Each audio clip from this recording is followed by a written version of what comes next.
Здравейте! Тази рецепта толкова бързо ми мина пред очите в някоя от социалните мрежи, че даже не успях да видя от чий профил е публикувана. Но запомних впечатляващо лесното приготвяне, а другото си го доизмислих. Ето така ви предлагам рецептата сега. Тортила бургерите се оказаха изключително вкусни и вече не знам колко пъти си ги приготвяме, когато няма време за по-сложни рецепти. Най-напред нарязваме на сито една средна глава лук. Наситняваме допълнително още малко. Намачкваме с ръце нарязания лук и го прибавяме в достатъчно голям съд към каймата. Нарязваме и няколко стръкчета магданоз. Изсипваме всички сухи подправки, черен пипер, една чайна лъжичка, чубрица, една чайна лъжичка и една щипка червен пипер. Опитваме каймата на сол и посоляваме, ако е нужно. Смесваме всички съставки с най-често използвания кухненски инструмент – чистите ръце.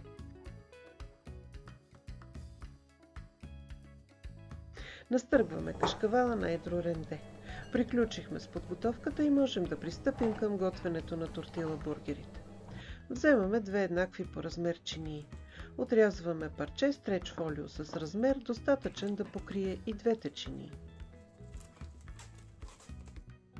Поставяме единия край на фолиото върху едната чиния, така че да я покрива изцяло. Отгоре слагаме една трета от каймата с подправките. Завиваме с другата половинка от фолиото, като отстрани оставяме малко празно място, за да има накъде да се разстеля каймата, като я притиснем отгоре с другата чиния. Получаваме такова прекрасно тъничко кюфте, еднакво дебело по цялата си площ. Искаме да е съвсем тъничко, защото ще го готвим много за кратко на тиган, а трябва да е еднакво дебело, за да се сготви равномерно. Ще печем на достатъчно голям тиган с незалепващо покритие. Намазваме дъното и стените с съвсем малко олио. Когато мазнината се сгорещи на умерен огън, поставяме нашето плоско кюфте на тигана и печем минутка-две. Проверяваме го от време на време да не е залепнало. Докато кюфтето се пече, правим си следващото. След 2 минутки с удобна плоска лопатка подхващаме кюфтето и го обръщаме. Следете си степента на готовност на кюфтето. Ако е готово, обърнете го, ако не е, изчакайте още момент. Захлупваме кюфтето с една тортила. Притискаме леко и оставяме да се пече още минутка. Отново обръщаме, така че тортилата да се запече на тигана. Отгоре върху кюфтето поръсваме с една трета от настъргания кашкавал. Захлупваме с втората тортила. След още минутка обръщаме отново, така че да се запече леко и втората тортила. Само за минутка. Внимавайте да не загорите тортилите, те се запичат лесно и много бързо. Първият ни тортила бургер е готов. Почистваме тигана от остатъците на първото кюфте и намазваме с олио. Слагаме второто кюфте да се запичи и подготвяме в това време третото кюфте с стреч фолиото и чинии. И обръщаме кюфтето и го похлупваме с тортила и леко притискаме с ръка.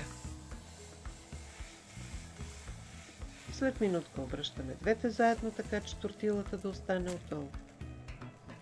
Поръсваме с кашкавал, завиваме с втората тортила и притискаме леко.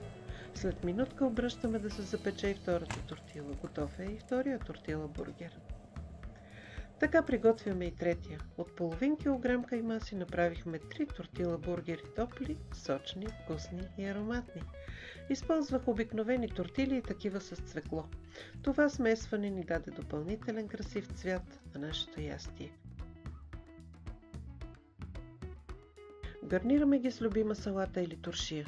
Особено вкусни са с тази сладко-кисела туршийка от динени кори. Ако не сте я опитали в комбинация с тортила бургерите, непременно си я направете.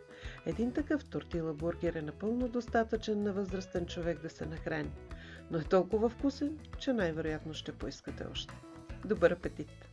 Необходимите продукти са изброени на екрана. Списъка с продукти за приготвянето на тортила бургери ще намерите и в описанието под видеото. Непременно опитайте. Ще се радвам, ако това видео ви е било полезно. Харесайте го, споделете го с приятели, опитайте и другите рецепти на канала. Не забравяйте да се абонирате и да натиснете камбанката, за да получавате известия, когато публикувам ново видео с вкусни и лесни кулинарни изкушения. Благодаря ви за вниманието. До нови срещи! А вие бъдете здрави и се радвайте на малките неща.